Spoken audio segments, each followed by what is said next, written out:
Hi, I'm Kim with Woodland Scenics, and today I'm going to show you how to add grade crossings to intersections.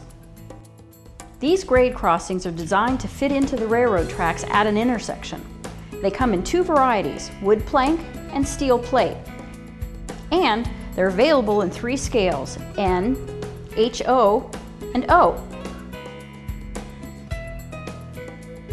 The packaging comes with the crossings, which are notched to avoid rail spikes, and shims, which come in two thicknesses to adjust for varying track codes. I'll be installing an HO scale grade crossing onto this layout that I've already prepared here. On this white area, I'll build a road, and I'll place my grade crossing here. The rest of the layout will have landscaping. Now I can show you how to attach your HO scale grade crossing. I've already added ballast to my track. It's important that the area where you'll be adding your crossing is ballasted before you add the crossing for realism, but the track must also be clear to allow the crossing to fit perfectly. I need to test fit the crossing to make sure it's an appropriate height for my rails.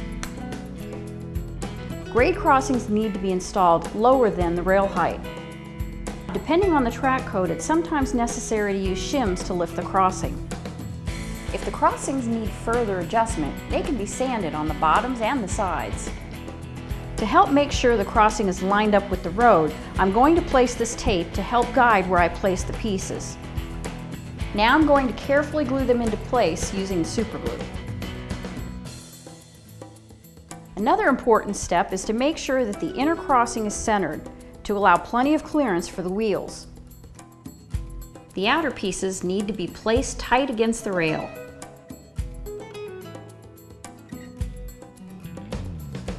I've just shown you how to test and install an HO scale grade crossing. An N scale follows the same process.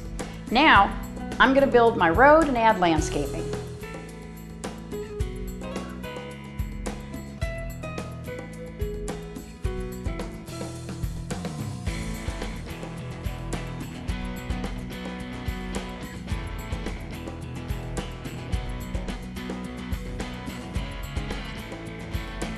Let's move on to O scale.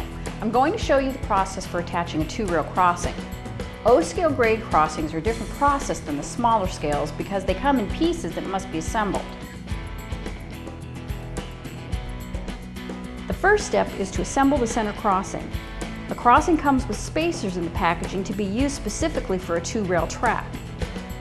Whether or not you need the spacer depends on your track and train, so be sure to test fit everything first.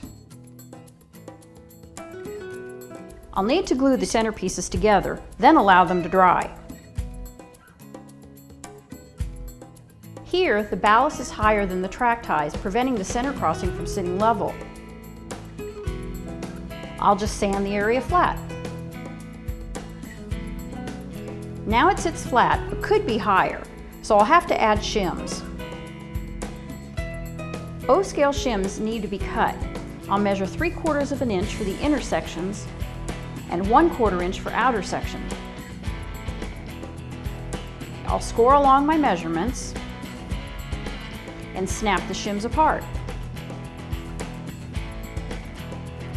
I'll just make sure it sits a little below the rail height.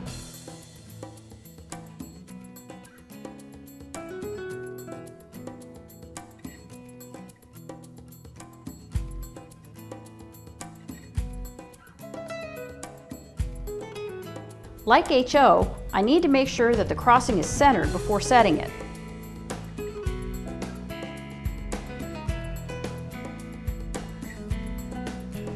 Now I'll move on to my three-rail track.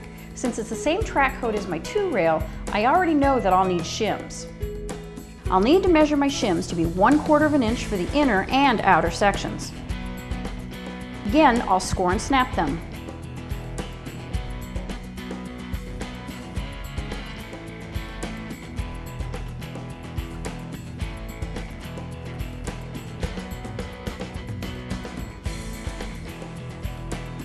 I have to make sure that the intersection of the crossing is firmly pressed up against the center rail.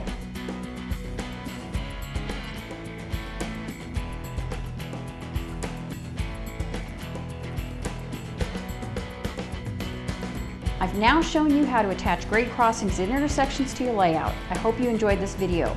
If you'd like more information about our products or would like to see more how-to videos, visit us at woodlandscenics.com.